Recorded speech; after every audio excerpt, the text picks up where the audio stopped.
Hey everyone, and welcome to the Evangelist Garrett channel. Today we begin talking about the period of the Sixth Holy Land Crusade.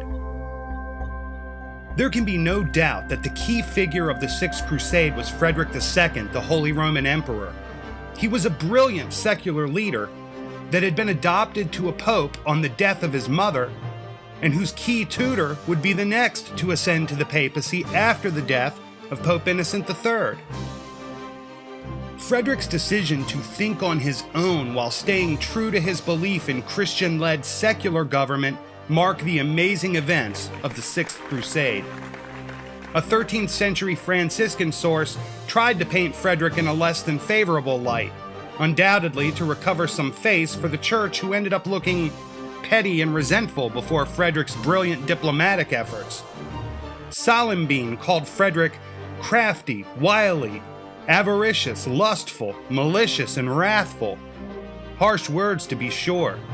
Even in trying to criticize, he conceded what most who encountered Frederick II saw, that he was a gallant man, and if he had been rightly Catholic and had loved God and his church, he would have had few emperors his equal in the world. Frederick was certainly rightly Catholic. The issue was that Frederick knew how to deal with the church without being bullied or strong-armed. In fact, according to modern Crusade scholar Christopher Tyerman, Frederick was a devoted Christian, but as the most powerful man in the Roman Empire, he didn't care for being threatened. The Muslim sources indicate Islam's great concessions during this crusade stemmed from admiration and respect for Frederick, a learned man who had taken steps toward true mutual understanding with Islam, more so than any other figure during the whole Crusade era. Muslims had respected the wisdom and ferocity of other Crusade fighters in the past for their bravery and cunning, yet Frederick had an education that included important Arabic culture and language. He had appointed Muslims to his court in Sicily, and even written the period's definitive book on falconry, a subject that interested many Muslim leaders greatly. There is no question that Muslims would be well served by Frederick as king in Jerusalem, a goal that Islam's Ayyubid leaders had learned he wanted. This is not to suggest they were eager to invite a Christian leader with open arms either. Perhaps it was more that they would rather have Frederick down the road from Damascus in Jerusalem than a headstrong Greek or self-righteous Frank. It is possible they might have even seen Frederick as someone who could potentially end the Crusades for good. The secular version of the Crusade narrative sees the Catholic Church as a corrupt and powerless nag that gets in the way of true progress with fundamentalism and superstition. For their part, they had been encouraging Frederick to uphold his commitment to Crusades since around the time of the death of his adopted father, Pope Innocent III, between 1216 and 17 AD. Going so far as to threaten excommunication. As the 8-year peace accord between the Ayyubids under Al-Kamil and the Crusaders came to a close, the papacy began to plan a new assault on Egypt. Frederick II may not have minded the extra time the long peace gave him to get Sicily's borders stable. There were great advances in culture and learning in his empire during that time, particularly in Sicily and Naples.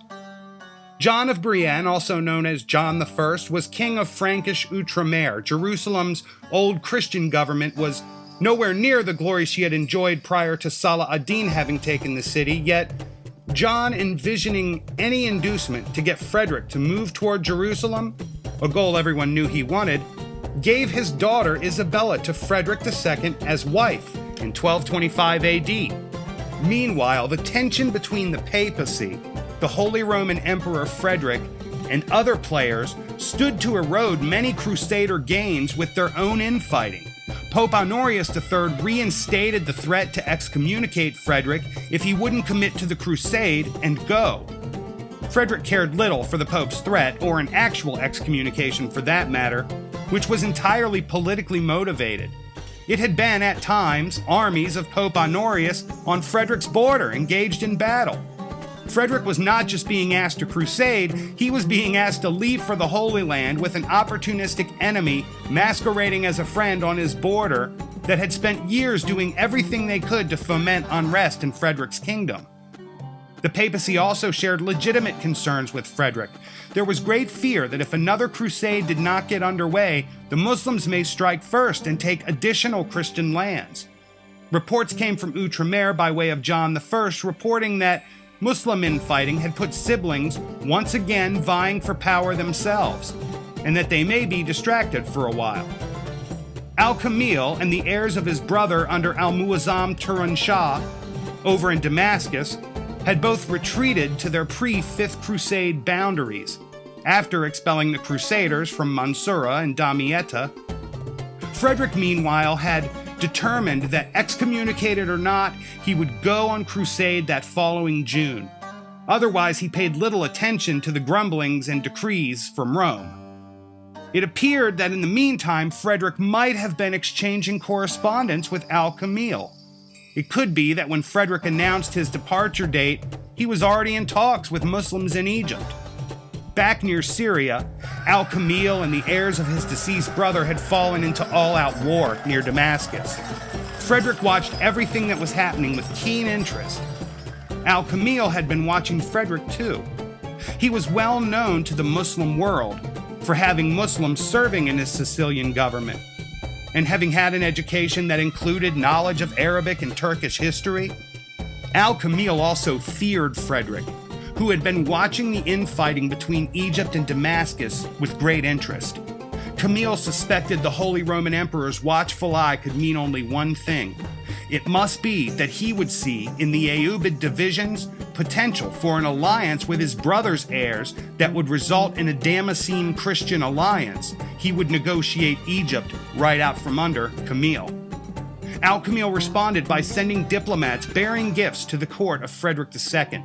The Saracen guests, led by Emir Fakhr al-Din, were immediately received and afforded the full hospitality of Frederick's court, and Frederick was culturally aware of those little details that would both impress and welcome his special guests. This could not have given much comfort to Pope Honorius III. Such interactions with the enemy took a great deal of control away from the church and placed it in the court of the Holy Roman Emperor instead. Meanwhile, an unexpected turn of events in the court of the Holy Roman Emperor shocked those who saw it unfold. Well beyond the routine formality of a diplomatic reception, Frederick became close with the Muslim representative Fakhr al-Din. The men found a mutual respect in each other and spent a great deal of time talking and exchanging ideas and stories. How could Fakhr not be impressed with Frederick? He spoke 6 languages, including ad-Din's own.